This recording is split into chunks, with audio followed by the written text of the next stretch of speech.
We are back, and this is Sunrise Breakfast Show, Monday's edition, a day that we are celebrating Heroes Day, and people are coming through, voicing out or adding their voices to a number of issues. Like I mentioned before we took that break, that in the COVID era, as we are fighting COVID-19 in the new normal, there are a number of companies, a number of sectors that have been affected left, right, and center, and others or other sectors have been even calling for stimulus packages from the government and from the ruling party or from the people that are in authority that they need to be helped here and there.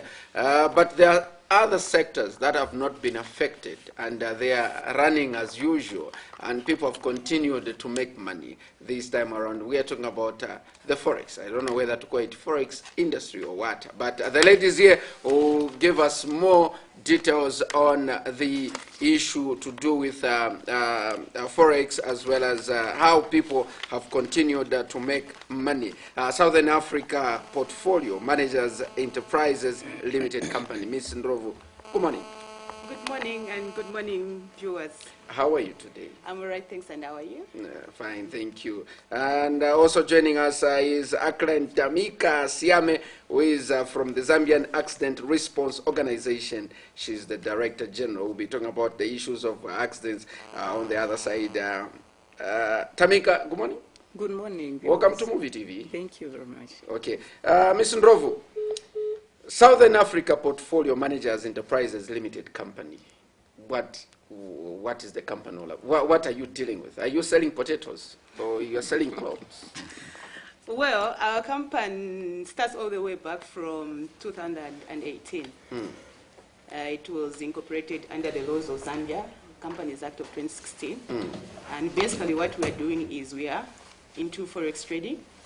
This training, we do training as well.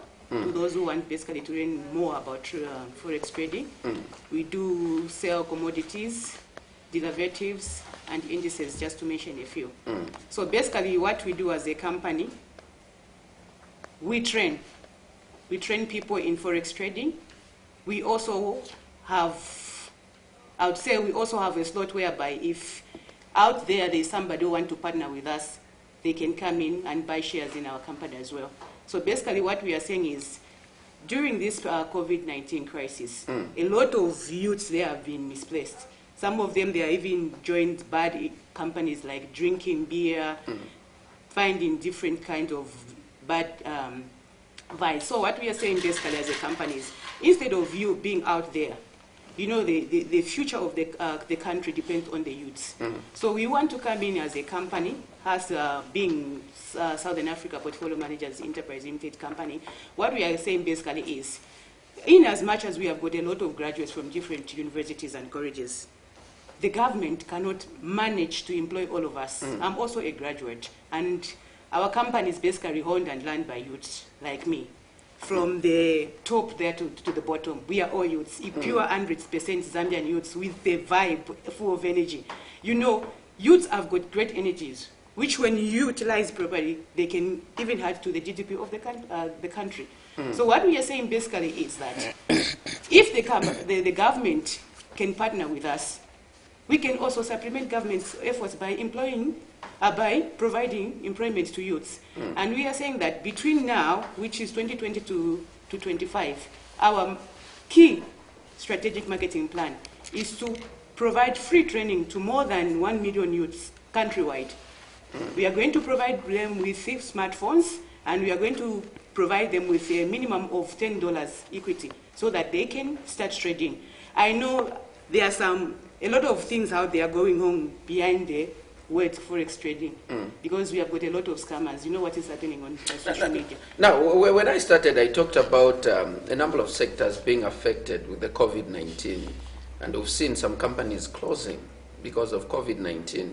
Now, tell us, when we are in the industry of Forex trading, has the industry been affected by COVID-19? Yeah, basically that's why I'm living here. We are saying that our industry has not been affected in any way, and it will never be affected in any way, because we are trading the 4 financial markets, which have high liquidity. And what I mean is that every day, about more than 600 trillion is traded on the financial markets. So you and me, when we tap into those industries, we can't even get even half of that 6 trillion million. So what I'm saying basically is, even in this COVID-19 crisis, you can trade from your home. When we train you, we do training via Zoom to observe the social distancing and stuff. We don't want people to contract the COVID-19 virus. So we will train you basically via Zoom from the comfort of your home. And then you start making money. You start making home as soon as possible when you have got the right training. I know it's not a it's not a fast, quick, get-rich scheme. People think that, oh, Forex trading, you have to make money by just like that. No, it requires patience, and it requires you to be disciplined. You have to be trained, get the right tools. That's why we are saying that come and partner with us. We'll give you the right tools, we give you the right strategy, so that when you enter these markets, you know what you're going to do. Because if you just enter without having the right skills, without having the proper strategy, you can lose a lot of money. And you can even become a scammer yourself. If you don't have, you haven't been trained. If somebody hasn't been trained, they can end up being a scammer. I think people need to understand what scamming is all about. Scamming is something whereby you know you are broke and you're looking for ways and means of getting money very quickly. And COVID has done you badly. It hasn't done us badly because we are not a group of scammers, but we are just a group of youths who have come together from different universities with our skills from different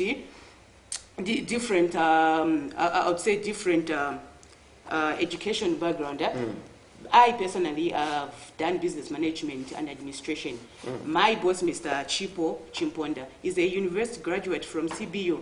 He's got a degree and all those kind of qualifications in Forex trade, and other students from other universities. So what we have said is, let us use all our different skills and then blend in with Forex trading, because this COVID-19 is a new normal. We are going to stay with it. We don't know how long it's going to be with us. So instead of us being broke, you know, it is very worrying, being broke and in quarantine. And it's going to increase the... It doesn't even add up, and it doesn't even pay. We are going to have high levels of stress and depression amongst the youths, and we are the future leaders. That's why we have come in strongly and say that, no, we need to wake up. We need to tell the youths out there that, come and partner with us. We are not charging you.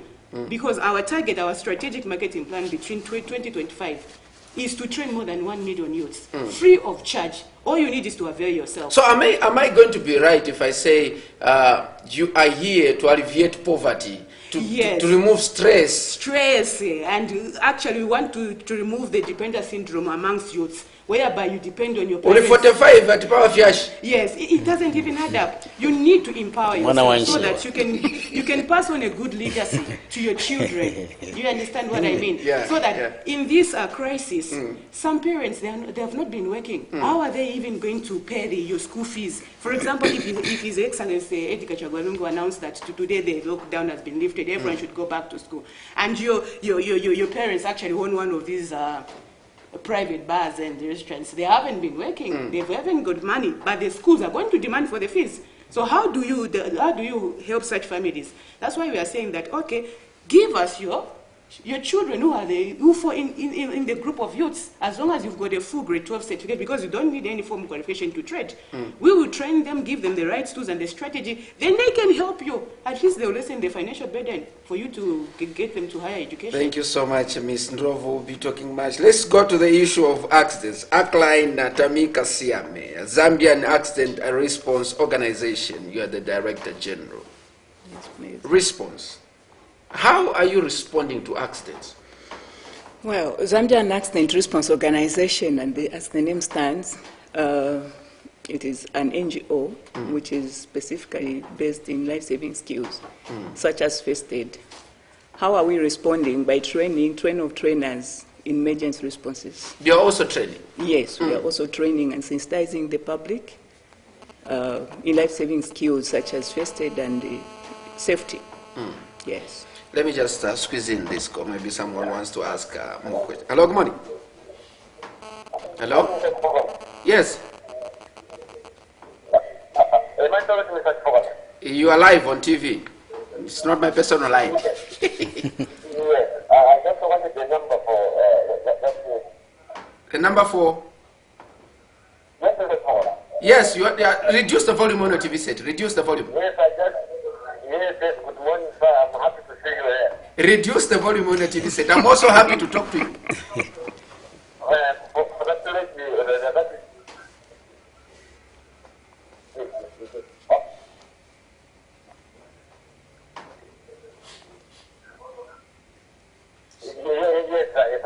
You are come.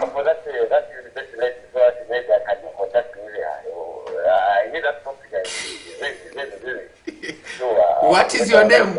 What is your name? I'm from Chingola. Yes. Okay, I have your number. Your number ends with 04, is it? Yes, sir. So I'll give your number to the lady and she'll call you and then you discuss. You're welcome. Thank you. Thank you. So, you are training people in first aid. When was this organization formed? This organization was formed on 6th April 2013. 2013? Yes, it is based in Kitwe. It is based in Kitwe? Yes. And you are training people from Copperbelt, from Various, Kitwe? yes. Just in Kitwe? No, it's a nationwide program. We've even started coming up with branches. Okay. Yes. From the time that you started training, can you say accidents have reduced, or the way people treat the victims of accident has improved? Okay, what I can say is to those we've trained, at least they're able to respond to accidents. Yes. And as to those who are ignorant life-saving skills, those we've not reached yet. And when we talk about accidents, the first thing that comes into people is vehicles being involved. Okay, yes, but as Zambian Accident Response Organization, we don't just look on accidents in that area only. Road accidents? No, we also look at accidents in the communities because we find that a lot of people die due to ignorance in life-saving skills, and accidents can occur anywhere, in the community, on the road, in the bush, place of work, in schools. That's why we've come up with this program where we even train community members, even those who've never been to school. And we've just decided to come up with a manual in vernacular where we want to reach out the masses. So we believe that first aid is not only for the learned, it is also to those who've never, even maids. You know, you are here, and your children are back home there with the maids. In case of an accident, how can those people handle accidents? And we've also realized that we've lost a number of people due to ignorance. Let's come to the police, okay? We've seen that these are the first responders on the scenes of accident, but they just rush there without a skill, okay? When you go to RATSA, they'll ask you to come up with a first aid box, but how many people understand how to use the first aid box? Okay, so this was our concern. That's why we came on board. When you go to the Copperbelt, you find that we have a lot of miners who are trained in this area. But how much has the community benefited? Okay? So when you look at first aid, people have got a wrong picture. All they think is when you talk of a first aid, they associate first aid with miners, with industries. But we are forgetting that this is a skill which everyone can benefit. Okay? So this is why Zaro thought of coming on board, so that everyone should be part and parcel of this program. Everyone should be trained in these life-saving skills. Okay. Zaro came up with this, and like you've mentioned, the myth or the belief that is out there is that first aid should be found in vehicles, buses, and even with miners. Should a home or even a church be found with a first aid? Yes. Are you telling me that you don't experience these accidents? Even here, do you have a first aid box? Do you have a sick bay? Sure. If I check in your vehicle, do you have a first aid box? Unless we understand the importance of first aid, that's when you are going to appreciate. But the problem is we haven't had people who've come on board to sensitize and explain the importance of first aid. And that is why Zaro is here. That's why Zaro has come to fill in that gap. We are experiencing first accidents every day, almost every day. And how do people die? Sometimes people die just because of maybe mishandling. Okay, someone may just die due to bleeding.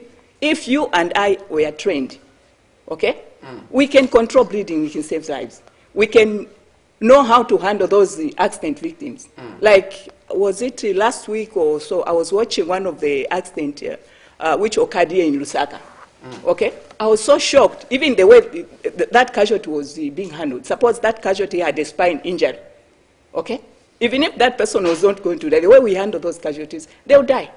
That's why we took the trouble of engaging traffic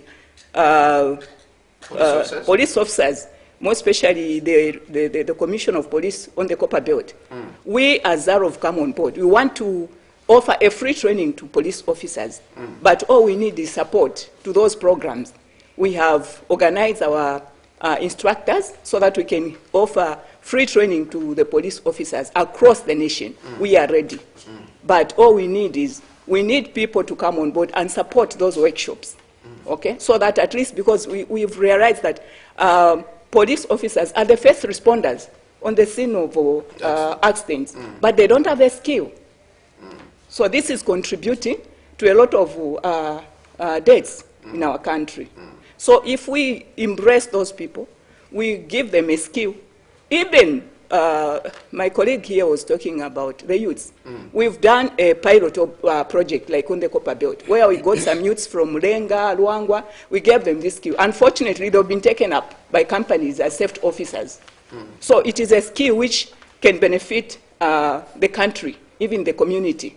Okay? We thought of coming, we intend to come up with emergency stations along the highway roads, okay? Such that, let's say if between Lusaka and Kabwe, we have an emergency center there where we train these youths and other community members, such that if there is an accident, people will rush at the scene of accident and assist those victims, okay? We can even come up with the emergency centers. Look what happens, let's say, in the police stations when someone has been injured. That person will be referred to go to the police to go and get a police report. While that person is bleeding. So if that person goes at the police, that person is supposed to be assisted before he goes to seek any medical attention. Okay. So look at, let's say, in marketplaces, what happens? We've experienced some fires, we've experienced a lot of accidents. All those places we are supposed to be to have some emergency centers. Okay. So ZARO is not looking at accidents like in industries and mines. We are looking at accidents at a very big picture. Okay. So unless we come together and embrace this program, then I'm sure together we're going to achieve something at the end of the day. Innocent, you have any question to Madam? Well, nothing much. I wanted to start from what our beautiful sister mentioned earlier on in terms of the need for the young people to stand up and, of course, contribute where they can, as opposed to only lamenting always for jobs when you've got that capacity to establish something, an institution, organization that can be able to help you.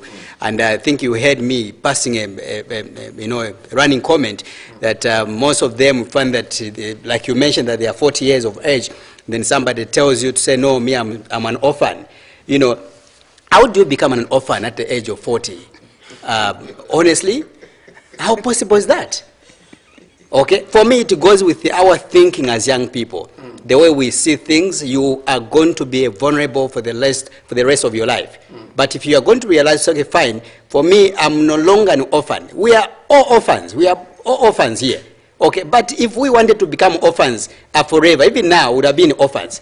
Okay, but we realized to say, come on, I'm not going to be in these shoes forever. Even our parents that we have today, even them, they are orphans as well. You understand? Most of them. But they made sure to work hard to better themselves as well as now to better our lives. So very interesting. But I wanted to find out something from you in terms of the debate we've had going on over the 30 million Youth Empowerment Fund that has been allocated to the young people. And I'm sure that with such organizations like yours, you stand a better chance to benefit from such an amount. Have you made any progress in terms of approaching the ministries so that perhaps you can have a share? Actually, that's why we are even live on air today, Right. so that at least one of the government stakeholders, hopefully they are watching this program, Right. can come on board. As Right. much as we have got that strategic plan for 2025 to train about 1 million youths. Right. You know, we can't all do this by Sure. on our own. We need a financial muscle. And this, if the government has got that project to empower the youths, they can also fund us so that we can even extend the number to even 10 million. Right. Because we have got a lot of youths across the country who are not doing anything.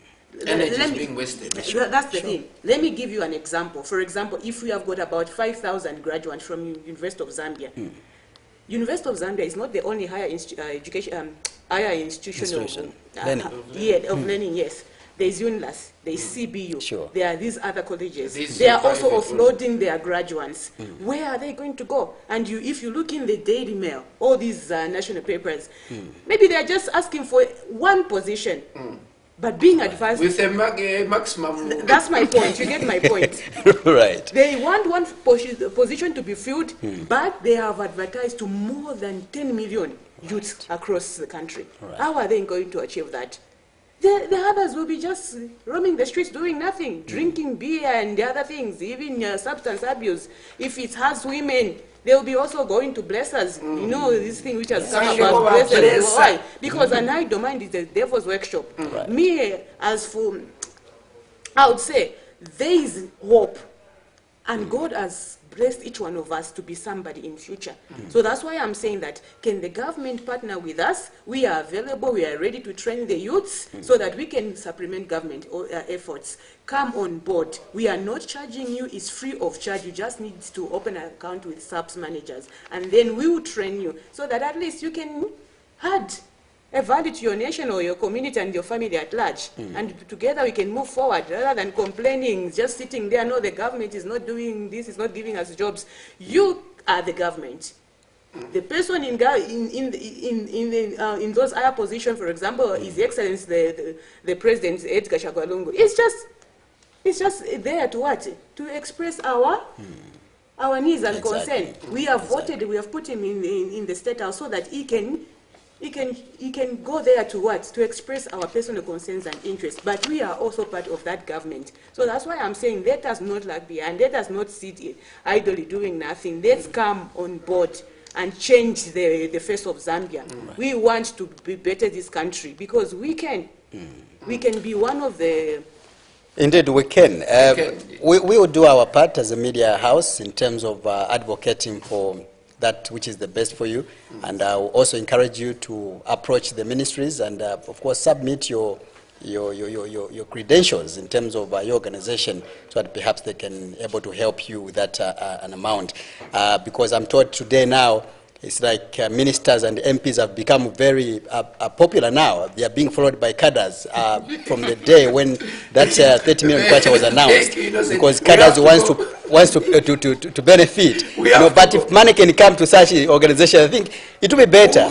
They even have a target of turning 1 million. Exactly. Anyway, let me go to Madam Tamika.